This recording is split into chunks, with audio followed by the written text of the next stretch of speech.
Welcome to r/Tales from Tech Support, where we get to have a little chuckle at the technologically disadvantaged. Like me. I'm Uncle Reddit, and have I got a story for you. Well, hey everyone, welcome back to the channel. As you may or may not have noticed, I've been MIA most of this week, and you could probably hear it in me. I tried to take enough NyQuil to beat the congested sound, but came down Monday night with a fever, and pretty much been in bed for 4 days except for a test for the crud, which came back positive, of course. So it's going to run its course through our house, and I wasn't going to do anything more this week, but I'm getting a little stir-crazy, so let's read some stories anyway. I want all our DLs to be internal use only. One of our clients started getting quite a bit of spam recently, more so than usual, but luckily the really bad type of spam, so it's really obvious even to the more not tech-literate staff. The really bad thing, however, is that the spam wasn't going to individual users, but to their distribution lists. They have quite a few, most are internal use only, but some need to receive outside reports. One such DL they have is an all staff where every other DL is added. For whatever historical reason, this was not set to be internal only from the start. I blame my old colleague for that, and also the client who probably agreed to leave it as such. They didn't really have a proper CTO back then, and was a bit hectic. So you can imagine when one phishing email suddenly goes to over 500 users, it's a bad thing. Cue the actual dialogue. I get a ticket from Big Boss Man's PA to let us know of the email. I proceed with my usual search and purge from the portal and then ask, "Hey PA, do you guys really need this all staff to be open to public? It would be much safer to make this internal use only." Now, I don't get a reply for 5 days. The week passes and next week a ticket comes in, follow up to original. PA, "Hey IT help desk, I've spoken with CEO, please make all our distribution lists internal only." Now, like I said before, most DLs already are private, but some absolutely need to be public for very important results and reports from third parties. One specific DL belonging to a certain big money-making department would be devastated if even one of their results doesn't come through, and they deal with about 30 to 50 a minute. The catch? I was on lunch and one of our newer colleagues picked this up. In terms of the task required, he definitely has the knowledge and access to do it, but as always is not that cut and dry. By pure chance, I'm coming back in the office and passing by my new colleague and see the ticket he's dealing with, and to bring him a coffee. I felt generous that day and got the office a coffee from the nice place on the corner. Lo and behold, I nearly dropped the tray and shouted, "Stop!" Poor guy flinched like I was going to throw the coffee on his crotch. He had just started making the DLs private, and was just about to do the very important department one. Phew, you have no idea how I went from being chilly coming from outside to sweating like a Finn in a sauna. I apologized to my guy for shouting and explained what he was just about to do. Cue his face going pale. I asked him if he didn't mind assigning the ticket to me as I was dealing with it last week and can put him on as a follower. So now to reply. PA, are you sure about that? Department X would literally implode and manager there would not only chew my head off but CEOs too, and you know he will. It would then mean money lost in profits for just a few minutes of lost emails alone. 2 minutes later, PA. Hold on a minute, let me check with CEO and manager. 10 minutes later, I get a reply from CTO in the ticket chain. CTO. Hey me, ignore that please. Make all staff private for now as well as DL, X and Y. Those don't get anything external. Please leave A, B, and C public and put a note to say they are to never be made private, lest we don't want to get paid that month. This wasn't meant as a threat. She meant it as the loss of profits would cripple them a bit, kind of a joke. I personally know CTO and she has a good sense of humor along with a good head on her shoulders. And so I do and make the description say that on the DL. If you make this DL private, we don't get paid by client. Hopefully this will help the future generations at the company not make the mistake my colleague was about to. That's it for now. I've got quite a few more interesting ones I'm hoping to find time this weekend to format and remember, but also starting a new job next week, so I look forward to amusing you with stories from there at some point. Edit. Whoa, thank you kind strangers for the gold and silver. Yeah, that's a good tech guy. You want to keep that tech guy right there, kind of on the ball instead of just following orders blindly. Really knows what's going on and has a feel for the pulse of the company, so good on you, OP. Sorry for the nasally talk here tonight, guys. MX lookup failed. A certain first-line tech in my org is known for being a chatterbox, but not so hot technically. They get on great with customers and do plenty of work, which more than makes up for it. One day an email he'd sent to his wife was returned as undeliverable. They still used an address with a long defunct ISP.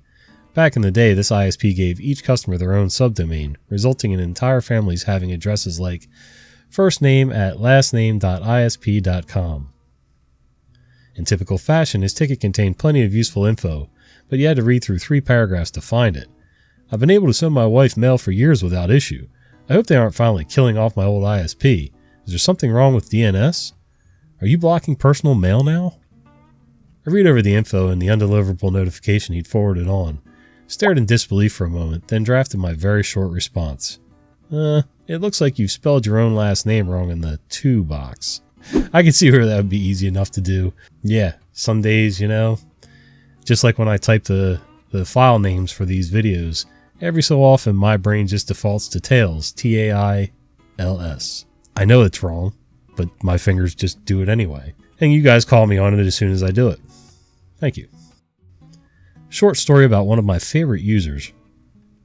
Hey everyone, here's a short tale from one of my favorite users, referred to as Carl from here onwards, not their name.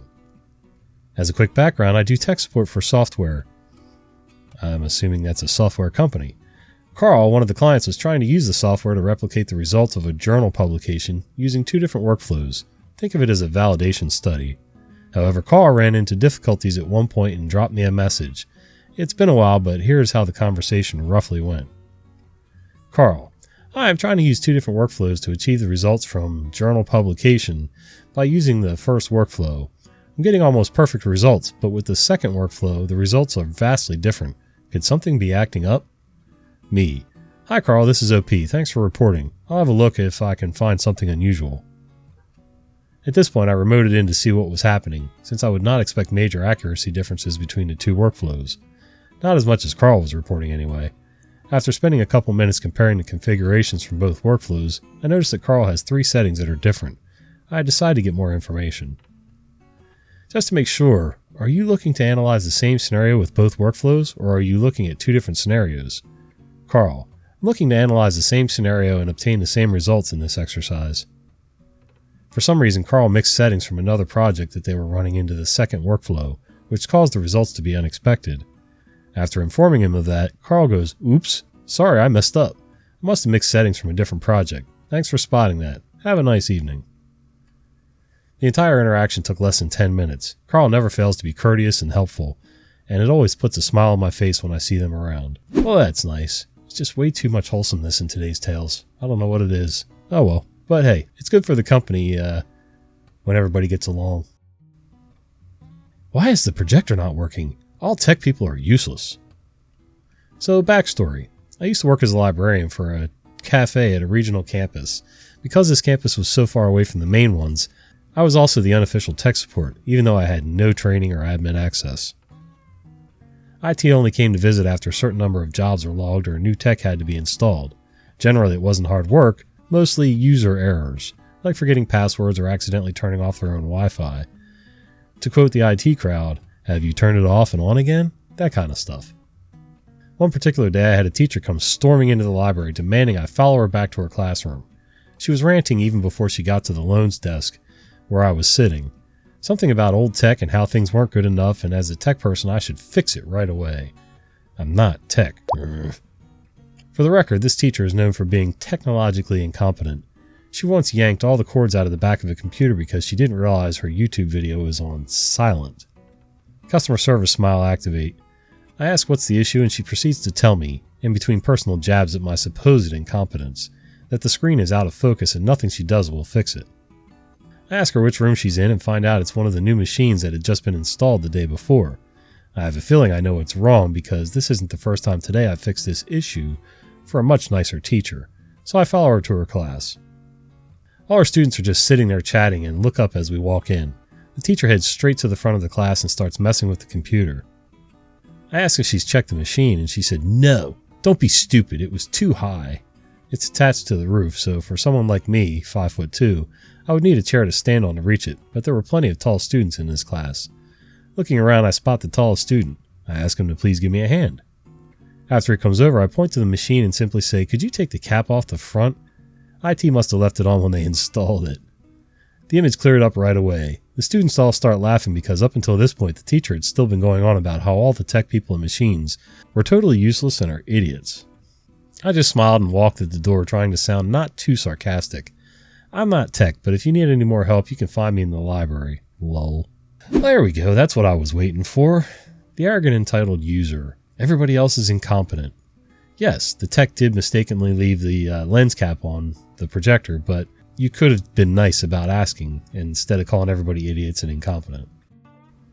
Water, water everywhere. I've worked in the computer IT field for quite a while now. My first programming was on a Z80 processor-based computer, and I'm still amazed by some of the things that happen to or because of users. Case in point, several years ago I was working for a department at a large university and my phone was ringing as I unlocked my office door one morning. Client stated that when she started her computer that morning, the mouse was going crazy and menus were opening and closing randomly on the desktop. I'd heard around that time of a virus that supposedly deleted icons from the desktop and did other random bad things. I honestly don't remember now, it's been a while ago. So I told her I'd be right there. Arriving at her office, sure enough, it was as she stated. Mouse moving randomly around the screen, menus opening and closing, trains derailing, planes crashing, women having babies, and other random stuff was happening. I immediately reached for the power button and performed a hard shutdown.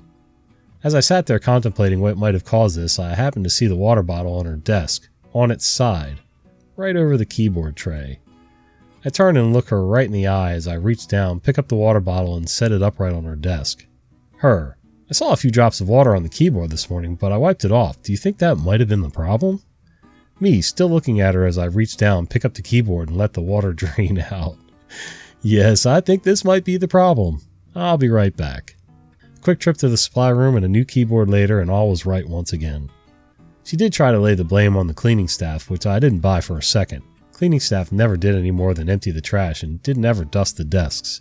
I just told her that to make sure this didn't happen again, to never leave an uncapped drink or liquid on her desk. Cluesers, clueless users, love them or hate them, they're the reason IT support exists. That's right, as much as we complain about them, IT wouldn't have a job without them, and we wouldn't have all these cool stories. Hey, if you guys like this type of content, do me a favor, click the video on the screen. I think you're going to like this one too. See ya.